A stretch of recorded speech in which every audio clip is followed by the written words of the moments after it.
YouTube देखने वाले सभी साथियों को मेरा बहुत बहुत नमस्कार। साथियों, यह जो द्वार आप देख रहे हैं, यह समुद्र से और इस दुर्ग को जोड़ने के लिए बनाया गया एकमात्र द्वार है। और इस द्वार से ही समुद्र और इस दुर्ग का संपर्क था। अर्थात यह समुद्र के तट पर बनाने का इस किले का औचित्य एकमात्र यही रहा होगा कि समुद्री रास्तों से जो भी घुसपैठ इस राज्य में होती थी उसको रोका जाए, या फिर व्यापार व्यवसाय या अन्य सामाजिक आर्थिक गतिविधियां जो होती थी उनको नियंत्रित किया जाए। साथियों, आज जो है आपको मैं बेकल फोर्ट के बारे में ये 5वीं वीडियो है जो डाल रहा हूँ, और इसमें महत्वपूर्ण चीज़ ये है कि इसके निर्माण में नायकों या नायक वंश जो है उनका इस किले के निर्माण में एक बहुत बड़ा हाथ है। तो मेरे मन में जिज्ञासा उत्पन्न हुई कि नायक वंश कहाँ से संबंधित था और क्या इनका इतिहास रहा है, यह जानने की मेरे मन में जिज्ञासा उत्पन्न हुई। और जिसके तहत मुझे जो जानकारी इंटरनेट से मिली उसके अनुसार ऐसा है कि विजयनगर साम्राज्य में सामंती विकेंद्रीकरण के कारण, सामंती विकेंद्रीकरण माने पहले जो भी राजा हुआ करते थे, सम्राट का मतलब रहता है कि बहुत सारे सामंत या छोटे छोटे राज्य या जागीरदार या सूबेदार, जैसा कि पूरी दुनिया में चलता है, छोटे छोटे टुकड़ों के जो नायक या शासक रहते हैं वो एक बड़े शासक के साथ संधि कर लेते हैं और अपने क्षेत्र का जो भी राजस्व आता है उसमें से कुछ भाग जो है कर के रूप में सम्राट को देते हैं, और सम्राट को देने से बदले में सम्राट या जो जिसके अधीन रहते हैं या जिससे संधि करते हैं उसके द्वारा उनको आर्थिक सहायता भी दी जाती है, सैन्य सहायता भी दी जाती है, और उनके ऊपर हमला नहीं किया जाता है। ये एक शासन व्यवस्था का हिस्सा इतिहास में हुआ करती थी। अर्थात राज्य छोटा हो या बड़ा हो, लेकिन साम्राज्य में जब मिल जाता है तो वहाँ से उन्हें सैनिक सहायता और दूसरे बाहरी शक्तियों से रक्षा की गारंटी दी जाती है और उनके ऊपर हमला नहीं किया जाता। इसी तरह से विकेंद्रीकरण, विजयनगर साम्राज्य में सामंती विकेंद्रीकरण के कारण इक्किरी के नायक राजवंश उदित हुआ। जब विकेंद्रीकरण हुआ विजयनगर साम्राज्य का, तो इसमें इक्केरी का नायक राजवंश उदित हुआ, जो एक बहुत ही महत्वपूर्ण साम्राज्य था। बाद में नायक स्वतंत्र हो गए और उन्हें इक्केरी के शासक कहा जाने लगा। साथियों, इक्केरी जो है सागर तालुक एक टाउनशिप में सागर शहर के केंद्र के दक्षिण में लगभग 6 किलोमीटर दूर स्थित एक गांव है। यह अघोरेश्वर मंदिर के लिए जाना जाता है, जो अघोरेश्वर जो है भगवान शिव का ही एक अवतार है। और यह अघोरेश्वर मंदिर जो है भगवान शिव के अघोरेश्वर अवतार को समर्पित है। कन्नड़ में इक्केरी शब्द का अर्थ है 2 गलियां। वर्तमान में इक्केरी जो है कर्नाटक राज्य के सागर शिमोगा जिले में स्थित है। लगभग 1560 से 1640 ईस्वी तक एक केलाडी के नायकों के राज्य की राजधानी थी। बाद में इसे बेदनूर नगर में स्थानांतरित कर दिया गया।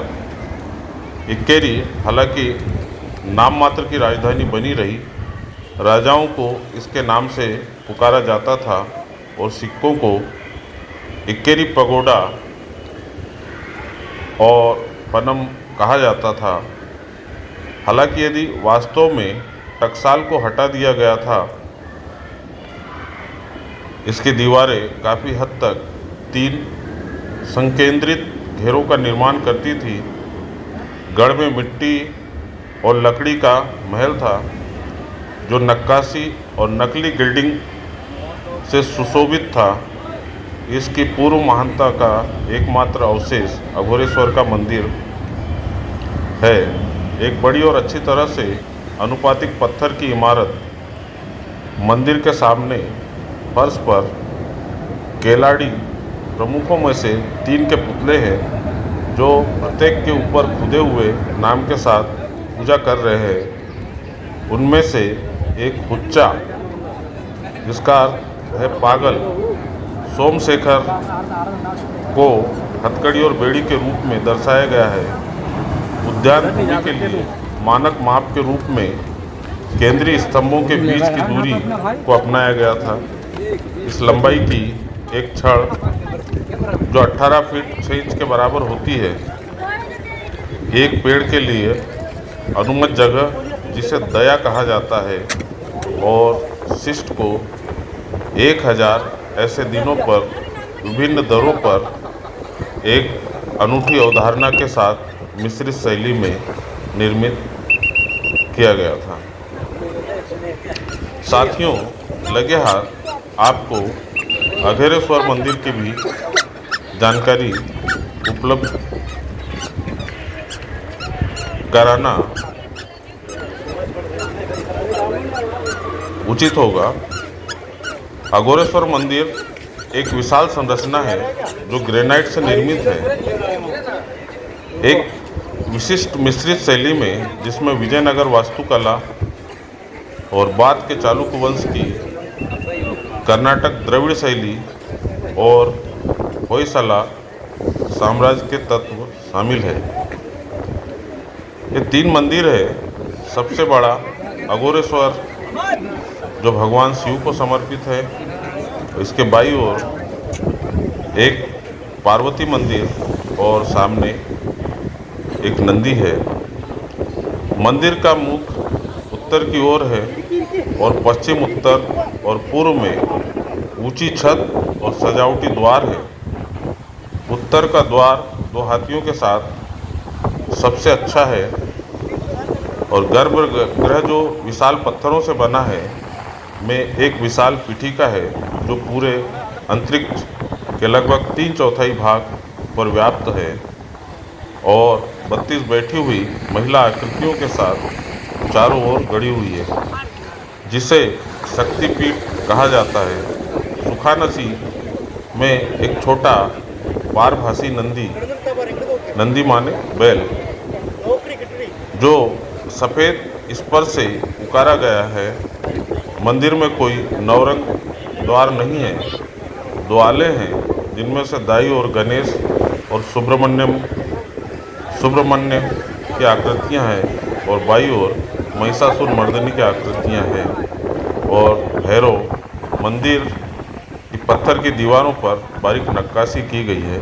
नक्काशी और मूर्तियां हैं, जैसे कि मंदिर की राहत मूर्ति कला, जिसमें सतह पर उकेरी गई आकृतियां हैं ताकि आसपास की पृष्ठभूमि से बाहर खड़े हो सके। मूर्ति पुरानी कन्नड़ पांडुलिपि, मूर्तिकला, हाथी आदि।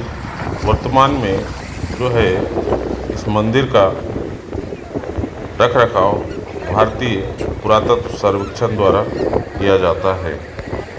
दक्षिण में अनिश्चित परिस्थितियों में 1500 से 1763 तक शासन किया।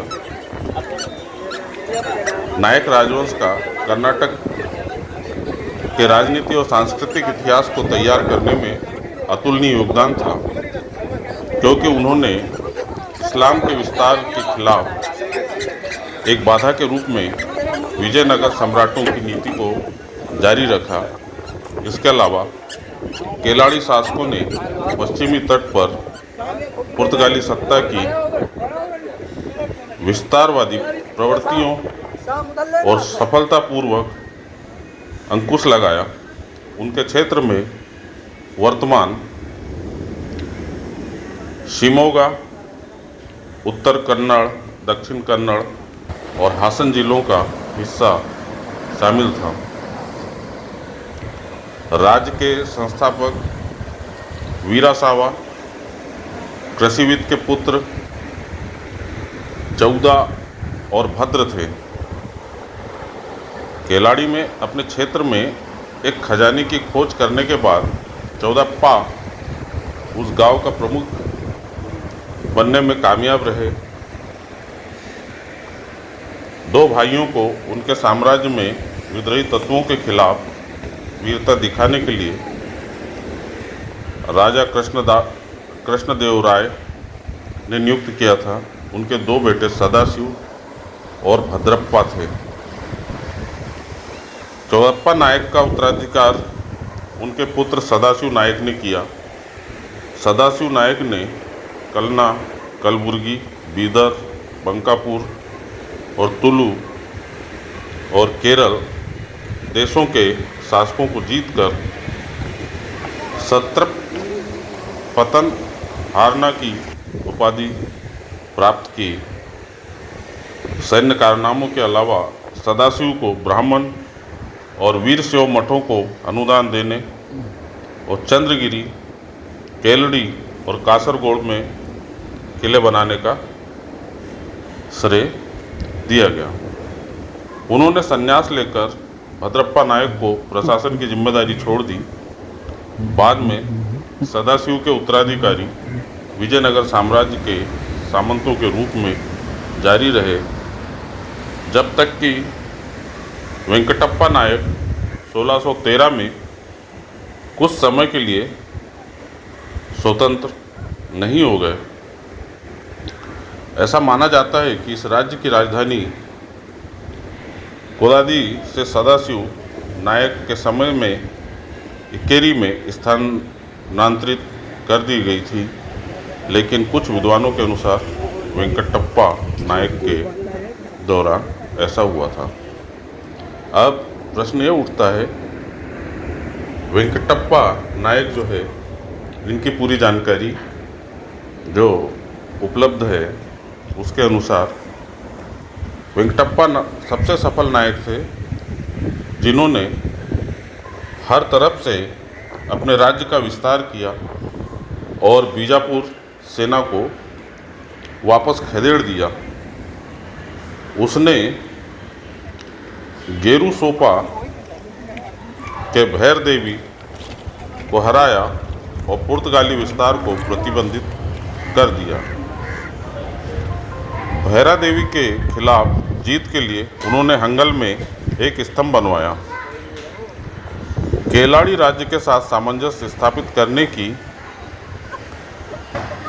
शक्ति बन गई और पश्चिम का चावल और काली मिर्च का व्यापार पुर्तगालियों से नायक के हाथों में चला गया। वेंकटप्पा को कई किलो मंदिरों के निर्माण और कई अग्रहारों का मतलब यह है ब्राह्मणों को सीखने के लिए दिए गए गांव की स्थापना का श्रेय दिया जाता है। वेंकटप्पा अपने पोते वीरभद्र नायक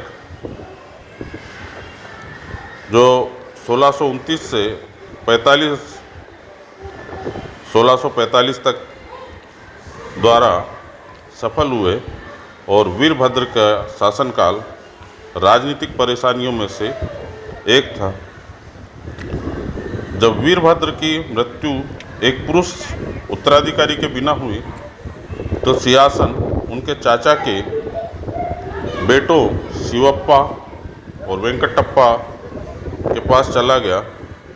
शिवप्पा ने वेंकटप्पा की हत्या कर दी, जिनकी उम्र की वजह से ताज पहनाया गया था, और 1645 में सिंहासन पर चढ़ा। शिवप्पा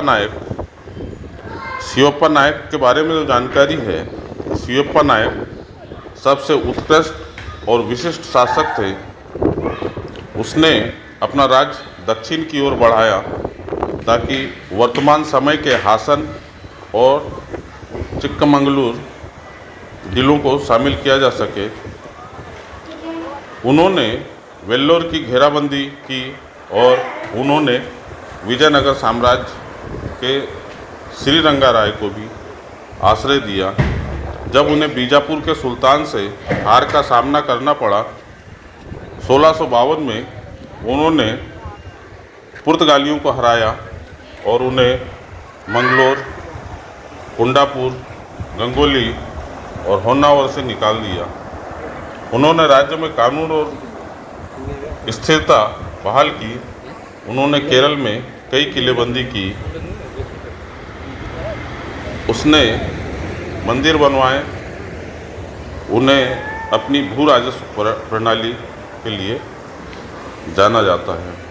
अर्थात शिवप्पा नायक ने भू राजस्व प्रणाली को अपने शासनकाल में विकसित करवाया था और इस क्षेत्र में शायद उसी समय से भू राजस्व प्रणाली परंपरा में आई।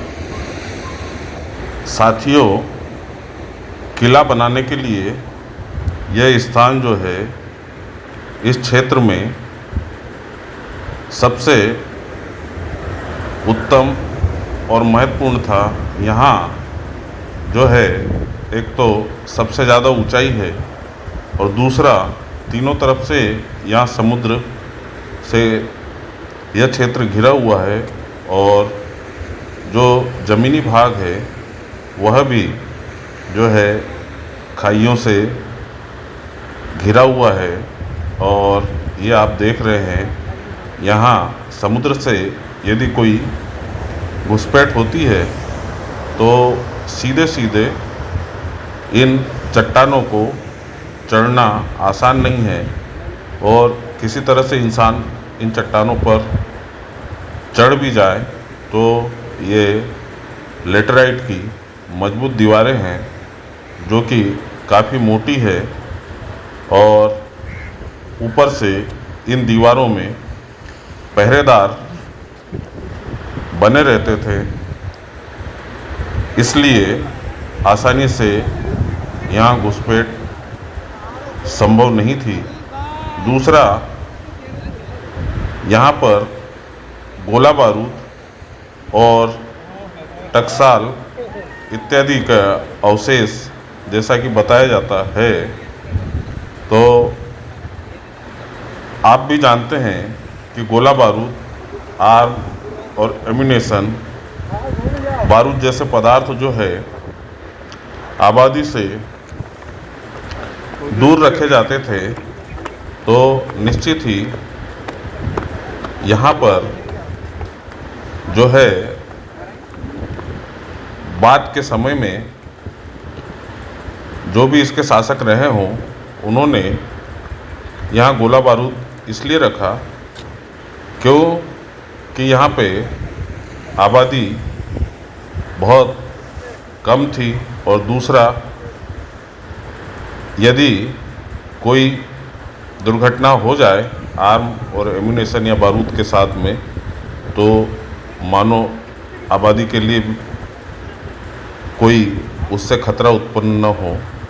ये देखिए आप यहाँ का स्ट्राटा, ये समुद्र में जो है काली चट्टानें हैं, और ये इस तरह के तट जो है बहुत सुरक्षित और मजबूत होते हैं। और साथियों, यह पहले जो है यहाँ मछुआरों की बस्ती रही होगी। हमारे मछली मारने वाले और समुद्री खाद्य पदार्थों या जीव जंतुओं तथा वनस्पति जो यहाँ पर उगती है, इसके सहारे जीवन यापन करने वाले हमारे भाइयों ने इस जगह को चुना होगा, बसाया होगा, और बाद में इसी क्षेत्र में सबसे सुरक्षित और ऊंचा स्थान यह है करके, और यहाँ पर नायक राजाओं के द्वारा जो है इस किले का निर्माण करवाया गया, तथा इसे टकसाल माने खजाना रखने के लिए उपयोग किया गया है। और दूसरा आर्म्स एंड एम्यूनेशन, गोला बारूद रखने के लिए भी इस स्थान को चयनित किया गया है, ताकि किसी प्रकार का कोई